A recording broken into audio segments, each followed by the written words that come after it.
No, I'm not singing over it. You couldn't anyway. I'll do it. I'll sing Happy Birthday to Nima if you do the Kiki dance while I do it. I don't know.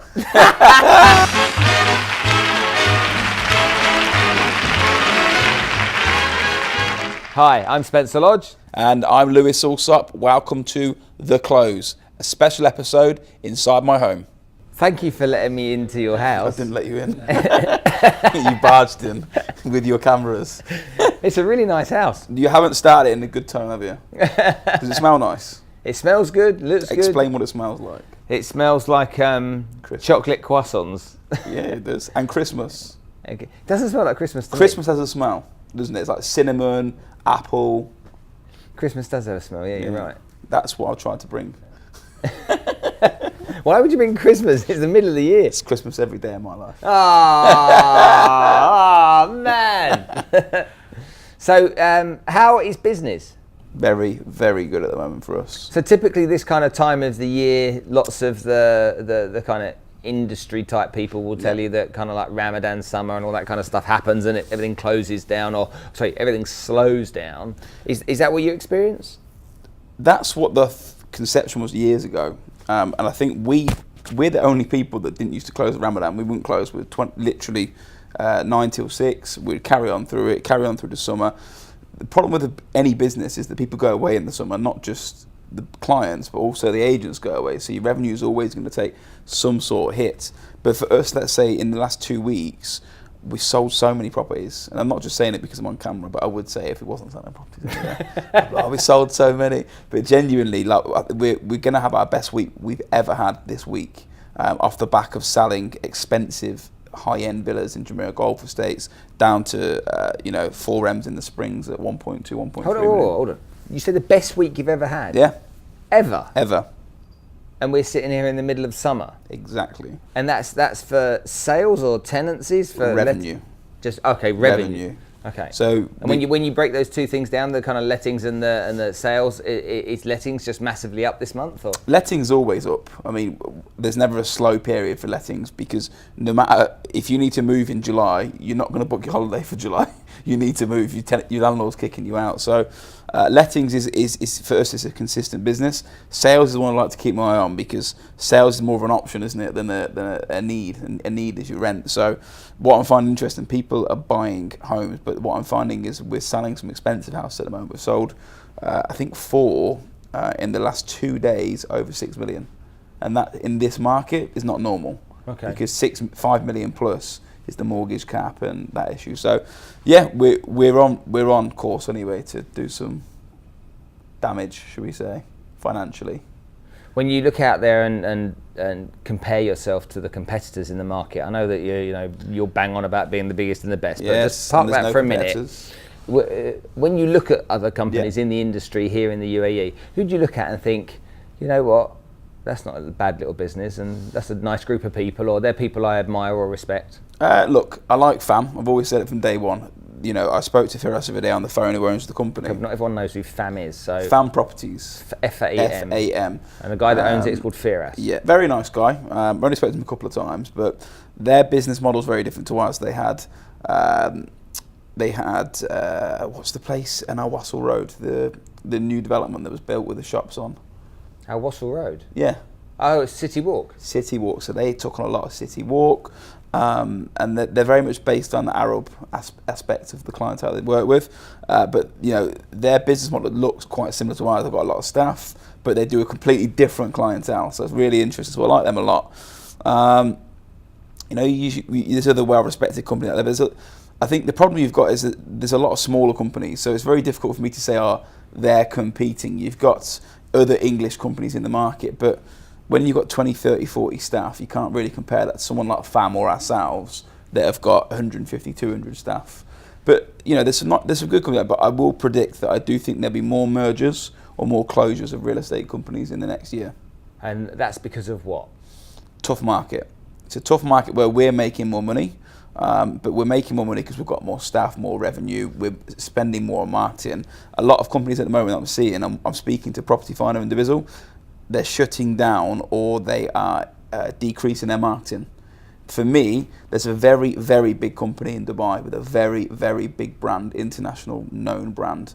and they had 1,800 listings a year ago.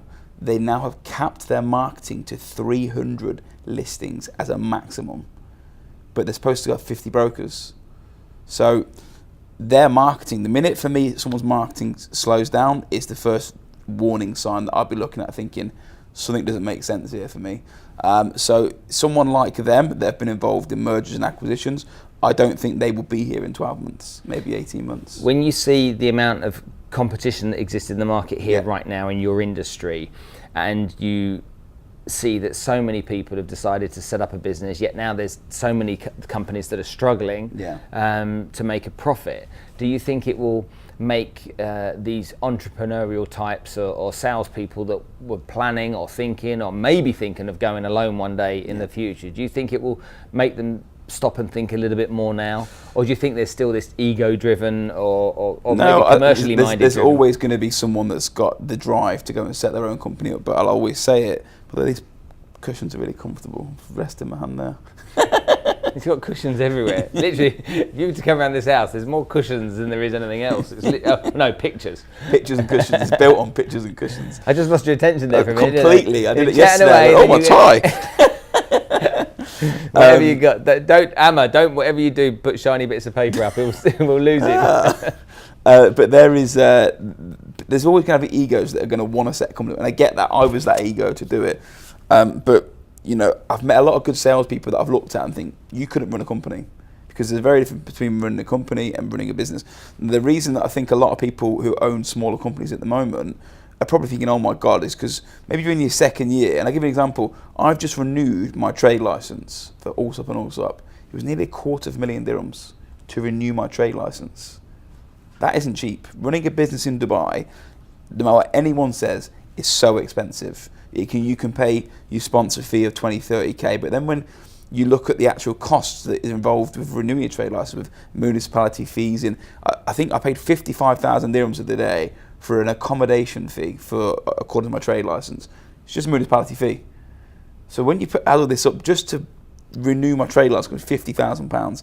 That's not including any day-to-day running of the business. So, there are people out there that I do think are going to take a hard look at themselves and think, do I really fancy this? I know there's a smaller English company of guys that used to work for us, and the quote got back to me. This guy said, I think I'm going to get back on the phones as a CEO. And if I do that, there's alarm bells ringing again. I might as well just cut my marketing at the same time. So I do feel sorry for a lot of these people that have set business up and jump in thinking I'm going to get 100% of the money rather than 50% of the money, because it's not as easy as that, and it's very, very, you have to become, in real estate in Dubai, exceptionally successful to become very profitable. If you are successful, you won't be profitable, because 50% of your revenue before costs is going straight out to your agents. So you have to ensure that your revenue is at maximum capacity. But to do that, you still need to spend marketing, offices. People won't join your office if you're in Al Karama. You need to have nice offices, nice marketing, good staff behind you. It's so expensive to do. So I do think recruitment costs. We talked about that before. Yeah. So from my point of view, I think there's a lot of smaller companies, and by smaller I mean sub 40, that are in trouble at the moment. Sub 40 agents. Agents, yeah. Okay. And I think that is that like it's a number that you talk about, or a measurement tool that you talk about a lot? Is that the number of agents? Yes. For most businesses, the number of agents isn't necessarily, or the number of salespeople isn't necessarily the thermometer or the gauge. Correct. Is it really the gauge here? So when I set the Springs office up, I'll give you the perfect example. I'm looking at the floor plan. Now for me, each desk is worth 800,000 dirhams minimum. That's how it is. Per year. Worth in revenue. Revenue coming in, because you just need to find the good staff. We can do that quite well. We're very good at doing that. But you need the office space to be able to bring in the people. So when I'm looking at companies, if you've got 40 desks, I can pretty much reverse back into how much money I think you're going to make. So when we're taking new staff on, I know that my revenue is increasing as long as they are good agents and we supply the tools for them. So yeah, the 40 desk benchmark for me is, I think, a ceiling where a lot of companies get to, and they don't go above that, because the next you have to invest in another office or a bigger office, and they don't get to that level. You could do 40 desks in 3,000 square feet. We did it in Golden Diamond Park. It can be done, and that office maybe 400,000 a year. That's sort of doable for an SME. For a small, medium enterprise, you can do that. But because years ago, in 3,200 square feet, I had 96 people. Yeah, but you had them climbing up the ladders. You had them stacked up. Come on, get up there. Look, I mean, our concept's a bit different. We don't want rabbit hutches. The people we bring in, I want adults to come in with their own desks and to be able to, you've got to have a boardroom in there, reception. So you've still got to fit all that into this 3,000 square feet. But yeah, the 40 is the benchmark. The 40 is where a lot of companies get to, and they don't go through it because the owners either are not making the money they need to make to reinvest, or they don't want to because they're collecting their salaries or they're collecting their dividends and they're happy doing what they're doing. Do you think that people that run a business with 40 agents, do you think they consider themselves to be a small business, or do you think they consider... No, not at all. Listen, to the rest of the world, that's a small business. It is, but obviously we can't look at Apple and everywhere else. If you look at... I'm not talking about Apple. We're talking about local base. An SME enterprise typically is regarded... worldwide SME. Well, even an SME enterprise here is regarded to be a company with... But we would be an SME. Yeah, you're an SME. Exactly. Yeah. So we come under that branch. I think if you take it as a real estate sector, 40 brokers or less to me is a small company. Okay, so... But they don't necessarily consider themselves to be a small company. However, they are. Yes. What kind of mistakes do you think people are making? Probably the big one is not looking after their staff and caring for them. Listen, I've been through this myself. You make your staff do karaoke. Yeah, but it's fun, isn't it? I had this thing where, look, I want our office and our company to be gang mentality. I'll tell this to every single person. I want to be able to walk down the street and I look behind me and these people are on my team. But to do that, you have to do stupid things like karaoke and initiation. You go to Man City and look at their players when they join. They make them stand up and sing a song in front of everyone. No one likes doing it, but you get to know who that person is. And, you know, we did one the other day where the lowest calls had to do the plank for 30 seconds. They just do these different things, and it does bring out people's personality. But going back to, I like to do that to create that gang mentality. But what was the question you asked? Where other companies, where people get it wrong? Where they get it wrong, and this is what was going on to, is they get it wrong because they don't care for the staff. To them, they're a number. Now, people say that about us. They'll say, you go and join Allsopp and Allsopp, you're just a number. I pretty much know every person's name. If I don't know it, I'll know it within a couple of weeks. And I know their personality ins and outs. On Thursday, we're taking them all for beers, closing the office at 4 o'clock, just to get to know them. We've done loads of different things. And I think that people sometimes just go, that's a number person, what's he brought in? And they don't really care about their story, their journey, where they want to go. I get inspired by listening to people's stories about where they've failed from and where they've come from and what they're doing. So, yeah, I think a lot of companies, especially SMEs we're talking about, where they go wrong is they think they've made it. At 40 staff, 30 staff, 20 staff, they've got the title of CEO. And I think sometimes people's attitudes change towards people. I see it. There's a quote the other day, and I think I shared it on my Instagram. Lewis_Dubai Allsopp. It's actually Lewis_Allsopp Dubai, just in case. I might put it on there. For the people listening to this podcast right now, they're going to be like, "Shut up!" Just here. I might put it here, please. And it was talking about how people are treated. And this is going back to why I see CEOs that change and people make money and they change. So it said, don't trust the person who can't be nice to the waiter or the driver, because that could be you one day. I don't want people to be nice to me, and if I see them respectfully being rude to someone else that's not in a higher up position, and that could be me one day. So that gives you an inkling for that person's personality, and I don't like that effect. So I do see people change when they make money or they take on the CEO role, and that's why it's important you say hi to your staff, you treat them well, you look after them, because they're part of your team. Tell me what you think of companies with regards to their recruitment strategies and the types of people they recruit, and then how they implement training with those people. Because I hear a lot of the time. Yeah. Okay. First of all, I hear this high staff turnover. Yeah. Number one, and number two, I hear a lot of the time the people that are in those companies as employees complain about the lack of training. Yeah. What in terms of how that impacts on a business? So if you take it as let's take Allsopp and Allsopp out of the equation, we'll just use it as an example. So first of all, what type of people are they employing? That's down to their DNA. So a lot of people have tried to mould into our DNA. We've always gone for English estate agents with either sales experience or estate experience. You're now starting to see other companies go on and say, are you an English estate agent? Come and join our company in X, Y, and Z. So it depends on the DNA of your business. So I know one guy that especially wants specialists who are based in recruitment to go into sales, and that's the path they're following. Our job has always been estate agents. If you use FAM as your example, they'll be looking for estate agents, but they'll be taking on Arabic speakers. We don't have any Arabic speakers at all. Really? Which is absolutely shocking. It's not out of choice or want. I respectfully think they would rather go to FAM than us, because that's their DNA. I couldn't imagine. What you mean, the culture in that working environment it suits them better than being in your environment? That's their environment. I could not make someone from a different culture do the plank for 30 seconds. Okay, but let's take all these real estate brokers, the owners of these companies, and so there'll be. I know there's quite a lot of you that watch and listen, and some are positive and some are negative, and either way, whatever your opinion is, that's fine by me. But you're watching. Okay, but you're watching.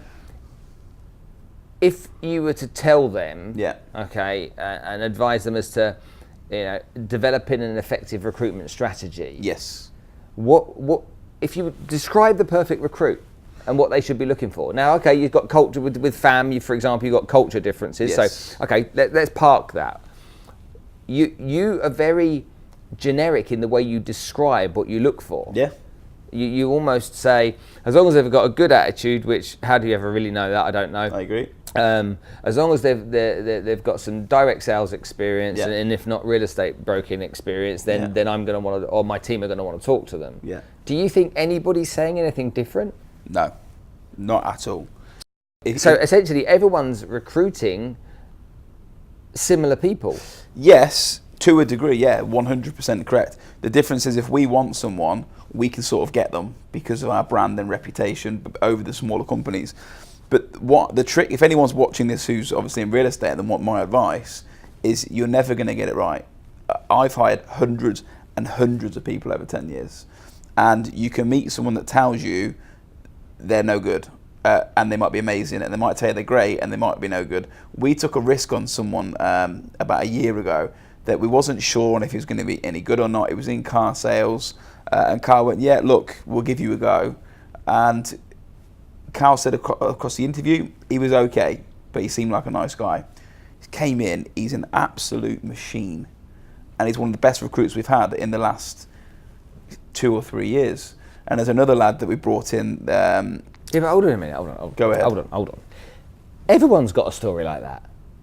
Everyone has got a story in their company where there's someone that they weren't sure about, or they took a risk and they employed them and they turned out to be great. And everyone's got the story about where they've got a dead cert, and they failed. Yeah. So does that? But however, there are other companies out there, maybe not in real estate, that are spending much more time understanding the science of recruitment. Yeah. And making sure that they recruit the right people for the right reasons. Yeah. Typically, if there's an opportunity for a member of staff to have skin in the game, i.e. there's an opportunity for them to benefit over and above earning commission, i.e. a great career path, or the opportunity to get some form of equity benefit in the business. Agreed. That makes a difference as well. But again, if you employ the right people. But again, what do you think the reasons are that people in these companies then decide it's not for them? Do you think people that have got equity in the game and then back out? No, because companies that employ people and get equity in the game, or there's some other benefit other than commission on sales, generally have a much higher staff retention rate. I agree, 100%. So those people that come into those companies where they don't get that, what do you think the reasons are for leaving invariably? And what do you think the number one reason is why somebody would leave a company? There's two main reasons, in my opinion, why people leave. Number one is they're at a stale company, and there's a lot of stale companies out there that don't move, don't grow, don't reinvest. An individual cannot grow if the company doesn't grow. We've created operations directors, sales directors, branch managers, HR directors, head of recruitment. This has only happened because we've managed to grow. I know a lot of people that leave real estate companies because they're at a company they promised the world, and they're there 4 years later and they go, shit, I'm doing the same thing every day with the same people, and this company has done nothing at all to move forward. So I know a lot of them people, but the other reason why people leave and this is one thing that I'm a big believer in, is that they may be very good, but they're bored. They're bored of what they're doing, and no one's willing to show them what else they can or should be doing in an evolving market. So they're the two main reasons, but people leave a company that they like because the company's not growing. We're having it ourselves. I'm seeing people leave small companies who are English because they're now saying, I'm watching what you're doing. I want to be part of the growth. I don't want to sit and just sit and hope that something happens. Okay. My opinion is the following. Yep. The reason that you and I spend time producing this content. Yes. Do I pay you? Do you pay me? Do we get paid? You pay me. Yeah, right. Is that you enjoy it? Yeah, I agree. Yeah? And that's why when we put our schedule together, knowing that we're both busy people to produce this, we always find time to do it. Agreed. One of the biggest reasons people leave a company is that the relationship they have with their direct boss. I agree. Either they're unmotivated, uninspired, don't particularly like them, are nonplussed about them. That's generally, if someone has a really good relationship with the person they work for and they feel that that person they're working for has got their best interests being put first, then loyalty plays a part. Because the thing is in real estate here, from what I've learned, and you can tell me more, is that people get paid roughly the same wherever they go, more or less. You know, it's a bit here and a bit there. Maybe I get more leads here and I get a percentage less commission, or I get less leads but more commission. But overall, excluding the kind of like, I don't know, the Keller Williams and that kind of model, people are being paid the same. So why leave? If they've got a really good relationship, then why leave? And, I agree. You know, we were talking about somebody recently who will remain nameless, but I'm not going to tell you who it was. I'll give you a clue. He's got a beard, but that's it. That's about 1.5 billion people that I can guess. Someone you I've gone with what I've done is I've gone with 6 billion people in the world. Half are men. I've then said half of them will have a beard. So that's the approach I've gone with at 1.5 billion. Yeah, but there's lots of people out there just have a moustache and not a beard as well. Or their children still, so they can't. Okay. So with that 500 million, it'll be then. Do you remember when you were at school, the first lad that got a moustache and a beard on his face at school? That. Cole Phillips. It was like he got this. You jealous? Fluffy. I was like, man, incredible. How did you get that? I was just like, it's just got. Supposed to shave every day. Fluffy. Yeah, that was it. Yeah. Shave it every day. Shave. It works though. It works. I was shaving my arms. I want hairs. Oh God. Shave it every day. Grab it. There you go. Shaving behind my ears. Okay, I don't want to hear about your back hair. But I think that the way that recruitment works in your industry, I honestly think is appalling. No, I agree. I think there's but also, hold on, before I go too much detail, I made those mistakes as well myself. Yeah. You know, it was, throwing enough shit against the wall, hopefully some of it's going to stick.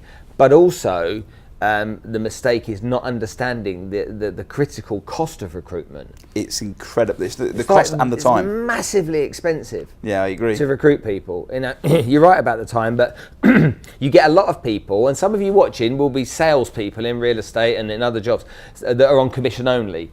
And you'll be saying, well, they didn't spend any money. Yeah. You know, at the end of the day, they take half of my commission. £5,000 to bring someone in, minimum.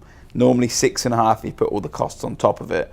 Then the time that goes into, take the salary for the company, for the HR recruitment, going to speak to them, then going back and forth the paperwork to sign the contracts, getting them here, getting your training and development director to spend their hours training them, then the sales manager, if you prorata all of them salaries, or even stupidly... Plus the negative impact of morale if people leave. All these things, even down to my time, going to sit down with someone. And I got to a point where I was actually quite dejected going to see new staff at one point. So I was like, this is about 4 or 5 years ago. I was like, I don't see point in speaking to you at the moment because you might not be here in a few months. And it's what's my time worth for that? Obviously that changes because our recruitment's got better and better.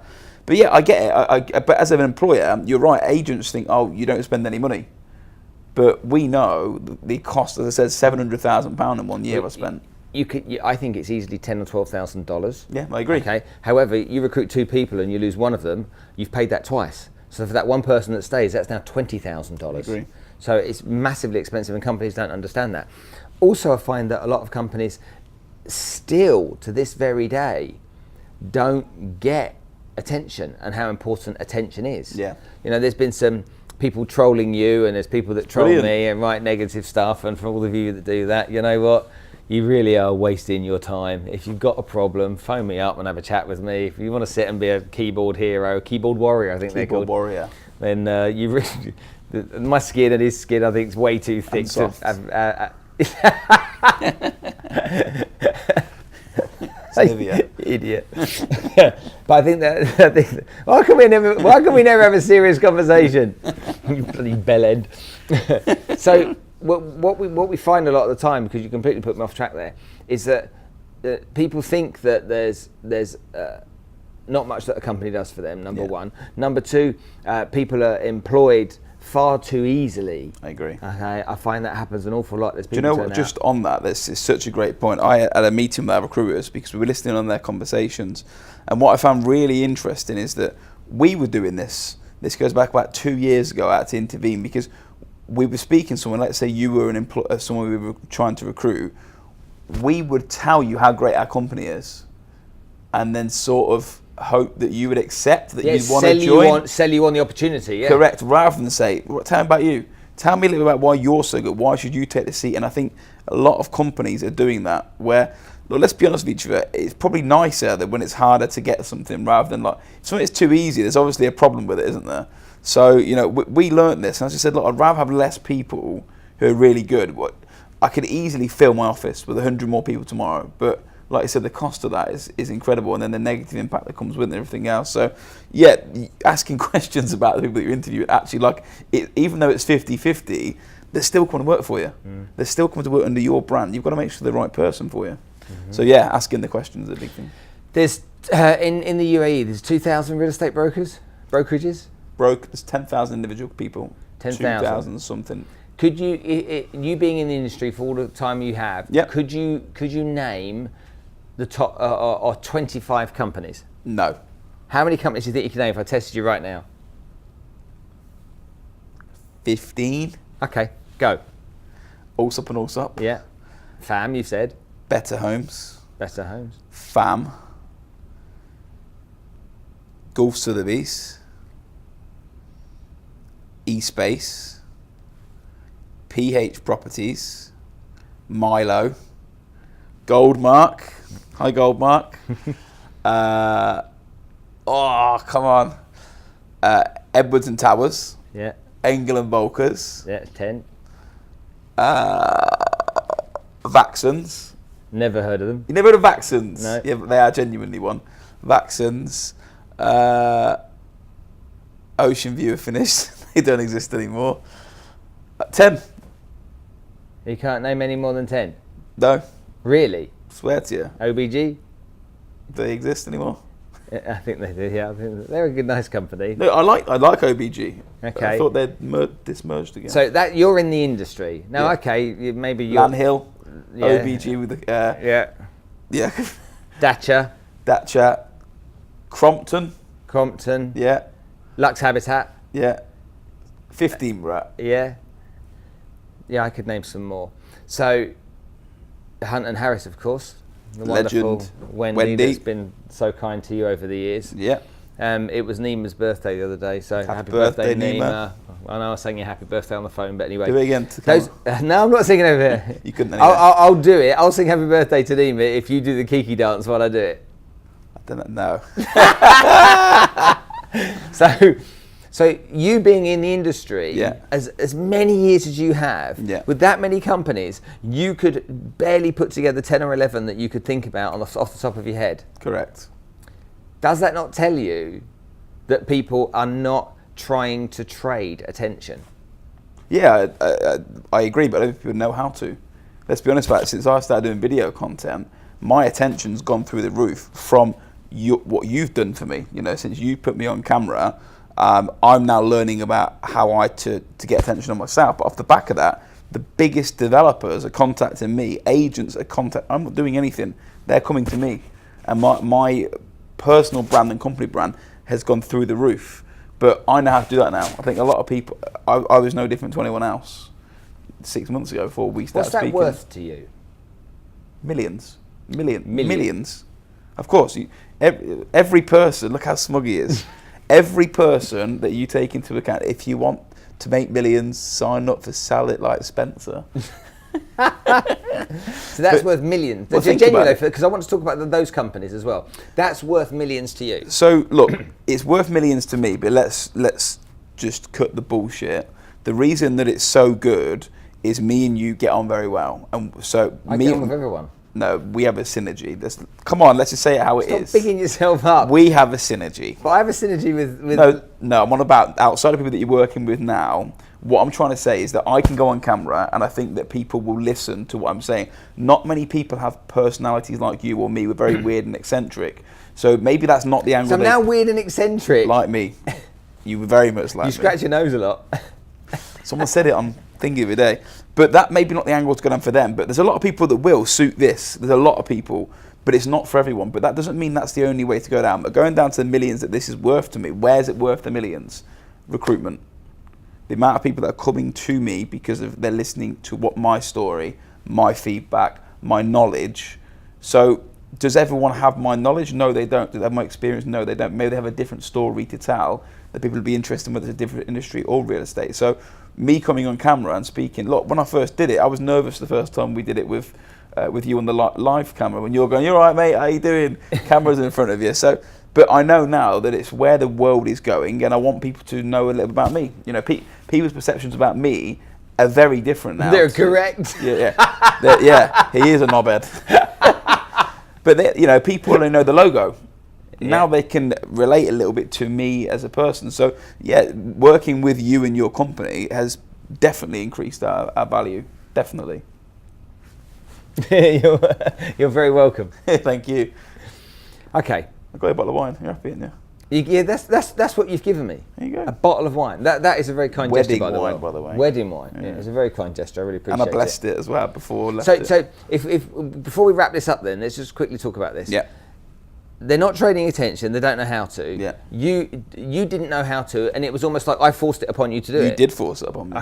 And on the back of that, when you look at the companies that have taken that and done something with it, do you know anyone that has? No. So even though that people essentially have watched the journey unfold, yeah. Okay, your and mine and this whole thing unfold and seen what it has done for you, do you think there's a paralysis from analysis, or are there just people that are shy? I think that going back to it, I think they're keyboard warriors and want-entrepreneurs.